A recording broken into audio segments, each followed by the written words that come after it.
Rajkot Lok Sabha seat ઉપર ભાજપના ઉમેદવાર પરસોત્તમ રૂપાલાએ જે ક્ષત્રિય સમાજને લાંછન લાગે એવું નિવેદન કરેલ છે એની વિરુદ્ધમાં ઠેર ઠેર કાર્યક્રમો ચાલે છે અને ક્ષત્રિય સમાજ એના નિવેદનથી આહત છે, દુઃખી છે અને આક્રોશિત છે, જેના વિરોધમાં મુન્દ્રામાં પણ આજે ક્ષત્રિય સમાજના તમામ સંગઠનોએ સાથે મળી આ કાર્યક્રમ આજે યોજ્યો છે. ખાસ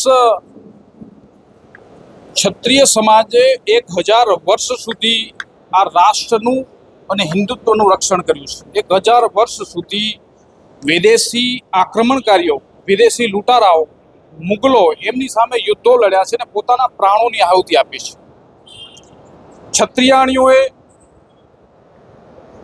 એકી સાથે પદ્મિની સાથે 16,000 ક્ષત્રાણીઓએ જૌહર કર્યું અને એવા અનેકો આ ભારત ભૂમિ ઉપર જૌહર થયા છે.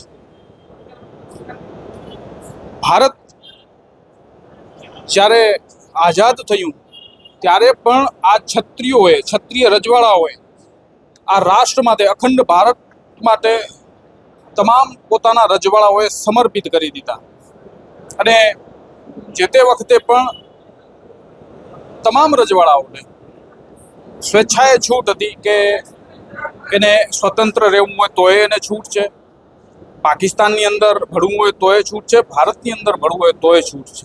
સરદાર વલ્લભભાઈ પટેલના નિવેદન, એની માંગણીને લઈને તમામ રજવાડાઓ સંમત થયા અને સૌ પ્રથમ ભાવનગર મહારાજ કૃષ્ણકુમારસિંહજી ગોહિલે પોતાનું રાજ સમર્પિત કર્યું. એમનાથી પ્રેરાઈ બધાએ સમર્પિત કર્યા. આ રાષ્ટ્ર માટે તમામ રજવાડાઓએ પોતાના રાજ્ય સમર્પિત કરી દીધા.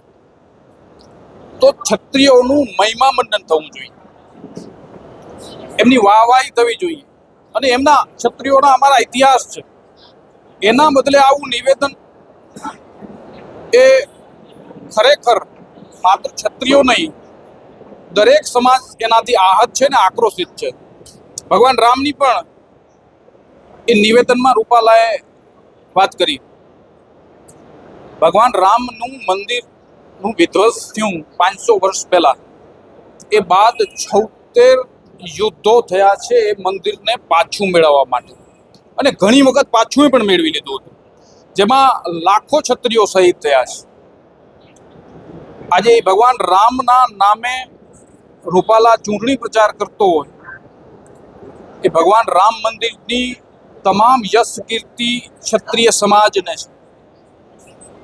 એમને યુદ્ધ લડ્યા એટલે આજ દિવસ સુધી બધાને પ્રેરણા મળી અને બધાએ એના માટે મહેનત કરી.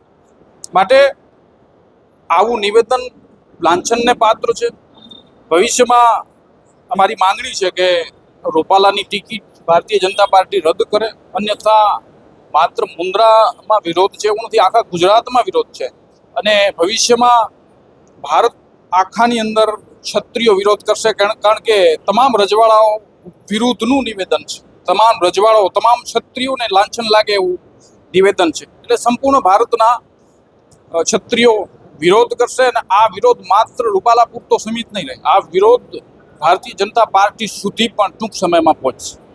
હાલમાં આપણે જોઈ રહ્યા છીએ દેશભરમાં જે વિરોધ વંટોળ જોવા મળી રહ્યો છે, ત્યારે લોકસભાની ચૂંટણી પણ છે હાલમાં, ત્યારે એની અસર ચૂંટણી ઉપર કેવી પડશે? ચોક્કસપણે હું મારા ગામની વાત કરું તો મારા ગામમાં ક્ષત્રિયોનું મતદાન માત્ર 25% છે, પણ અન્ય સમાજ સાથે એવો નાતો ધરાવે છે કે ક્ષત્રિય સમાજ એક થઈ જાય તો મિનિમમ 80% મતદાન જે બાજુ ક્ષત્રિયો ધારે એ બાજુ પડે. એટલે આ વિરોધની અસર દરેક ક્ષેત્રે લોકસભાની ચૂંટણીની અંદર દેખાશે. આ સભા ભાજપમાં જે ક્ષત્રિય સમાજના જે આગેવાનો જોડાયેલા છે એમને શું અપીલ? ક્ષત્રિય સમાજના જેટલા ભારતીય જનતા પાર્ટીની અંદર જોડાયેલ છે એમને અમે નિવેદન એ જ કર્યું છે આજની મિટિંગ દરમિયાન કે ભાઈ આપ ખુલ્લામાં ના આવો તો કંઈ નહીં, પરંતુ ચૂંટણી માટે જે રૂપાલાની ટિકિટ ન કપાય તો ચૂંટણી માટે ભારતીય જનતા પાર્ટી માટે મત માગવા ન આવતા, અન્યથા સમાજ આપને પણ જોઈ લેશે. આજે મુન્દ્રા અમારા રાજપૂત સમાજના દરેક સંગઠનના ભાઈઓ એક મીટિંગ કરી અને જે ગુજરાતની અંદર અમારા સમાજ વિરુદ્ધ રૂપાલાએ નિવેદન આપ્યું એના માટે જો રૂપાલાને ટિકિટ કેન્સલ કરવા નહીં આવે તો અમારો સમાજ ચૂંટણીનો બહિષ્કાર કરશે અને જે પણ ભારતીય જનતા પાર્ટી છે એનો ટેકો નહીં આપે. આજે મુન્દ્રા તાલુકામાં બધા ભાઈઓ ભેગા થઈ અને નક્કી કર્યું છે કે જે પણ નિર્ણય આવશે અમારા રાજપૂત સમાજ ઉપરથી નિર્ણય કરશે એને અમે સપોર્ટ આપશું અને જ્યાંય પણ એવું કંઈ જરૂર પડશે તો બધી જગ્યાએ હાજર રહેશું.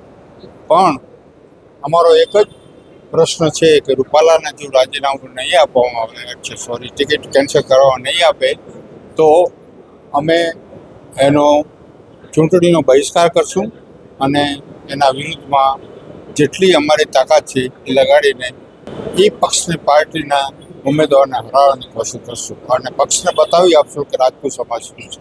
આજે રૂપાલાના જે નિવેદનના વિરુદ્ધમાં મુન્દ્રા તાલુકા આશાપુરા ચેરિટેબલ ટ્રસ્ટના નેજા હેઠળ રાજપૂત સમાજની એક મિટિંગ બોલાવવામાં આવેલી. મારું નામ નવલસિંહ જેમુભા વાઘેલા, ગામ બાબિયા, તાલુકો મુન્દ્રા, મૂળ ગામ ગેડી, તાલુકો રાપર. હું મુન્દ્રા તાલુકાનો માજી કારોબારી ચેરમેન છું. રૂપાલા સાહેબના નિવેદનથી અમારી રાજપૂત સમાજોની લાગણી ખૂબ જ આ થઈ છે. રૂપાલા ઇતિહાસના જાણકાર છે, પણ એમને એટલી જાણકારી હોવી જોઈએ કે છેલ્લા ભારતના રાજા પૃથ્વીરાજ ચૌહાણ થયા એને લગભગ 700 થી 800 વર્ષ થઈ ગયા. ત્યાર પછી ભારતને હિન્દુ ધર્મ બચાવવા માટે, ભારતની સંસ્કૃતિ બચાવવા માટે લાખો રાજપૂતોએ પોતાના બલિદાન આપ્યા છે. એ રૂપાલા નથી દેખાતું. હશે કોઈ ઇતિહાસમાં કોઈ અપવાદ પણ હોઈ શકે, 0.00001% અપવાદ પણ ઇતિહાસમાં હોઈ શકે. રૂપાલાને કહેવા માંગીએ છીએ અમે કે તમે અપવાદ ન જુઓ પણ રાજપૂતાના તમે બલિદાન જુઓ. લાખો રાજપૂતો 700-800 વર્ષ સુધી વિદેશી આક્રમણો ખિલજી વંશ સામે લડ્યા, તખલકો સામે લડ્યા, મોગલો સામે લડ્યા. કોણ લડ્યા? રાજપૂતો લડ્યા છે. જો ભારતમાં રાજપૂત ન હોત ને રાજપૂતો તો તમે આજે વંદે માતરમ કહેવા માટે પણ જીવતા ન હોત તમે આજે. માટે અમારી જે રાજપૂતાણી અમારી રાજપૂત બહેનોનું જે અપમાન થયું છે, ભારતમાં હજારો રાજપૂતાણીઓએ જોહર કર્યા છે. શા માટે? જો રોટી બેટીનો વ્યવહાર કર્યો તો અમારી હજારો બહેનો ભરીને નંબર તમારે જો એને જોહર કહેવામાં આવે છે ઇતિહાસની ભાષામાં. જે રાજપૂતાણી જે ભરીને મરી ગયું 16,000 એક સાથે જે અગ્નિમાં બળીને મરી ગયું હતું. અમારે જો રાજપૂત અને રોટી બોટીનો વ્યવહાર કરવો એટલે તો અમારી રાજપૂતાણી બળીને ન મરત. માટે તમે જીતો. ભાજપ વાળાને પણ કહેવા માંગીએ છીએ અમે કે રૂપાલાની ટિકિટ રદ નહીં કરવામાં આવે તો એનું પરિણામ કચ્છ, ગુજરાત અને આખા ભારતમાં ભાજપે ભોગવવું પડશે. જય ભવાની, જય હિન્દ.